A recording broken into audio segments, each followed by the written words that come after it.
Hi everyone, and welcome back to Pass IELTS Plus, ready to tackle another IELTS topic. Today, we're diving into puzzles and brain games. If you're aiming for a high score, stick around until the end for some fantastic vocabulary and ideas. And hey, if you haven't already, hit that subscribe button for more model answers just like this one. Let's jump into part 2. The cue card is, describe a puzzle you have played. Here's my take. One puzzle I really enjoyed playing recently was a huge 1,000-piece jigsaw of a stunning European cityscape. It was incredibly colorful, with all these tiny, intricate pieces that eventually formed a beautiful image of Venice, complete with its famous canals and gondolas. I worked on it last winter during the holidays while I was at home with my family. We spread it all out on the dining table and just slowly chipped away at it over several days. Honestly, the biggest challenge was the sky. All the blue pieces looked almost identical. At times, it was unbelievably frustrating, and I had butterflies in my stomach, wondering if we'd ever finish it. But once we finally located the right corner pieces, everything gradually started to fall into place.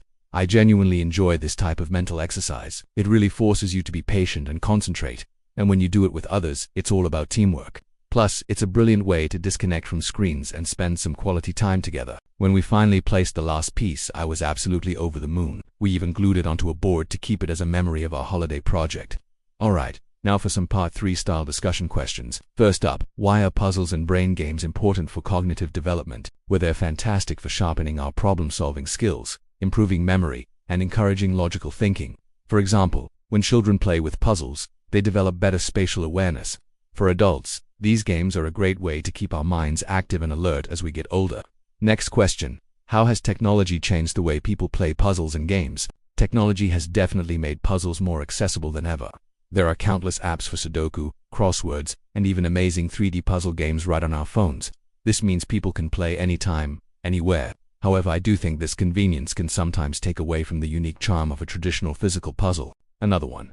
Do people today spend enough time on non-digital games? In my opinion, not really. So many of us are glued to our digital devices, and physical puzzles can sometimes be seen as a bit old-fashioned. But I believe that families who still gather to play board games or jigsaws find the experience deeply rewarding and a great way to connect. And a final question.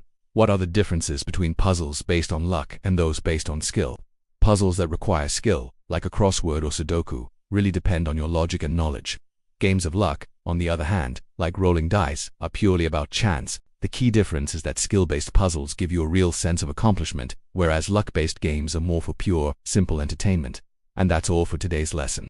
I hope you found this model answer useful. If you did, please give this video a thumbs up and make sure you resubscribe to Pass IELTS Plus for more tips, tricks, and examples to boost your IELTS speaking score. Thanks so much for watching, and I'll see you in the next video.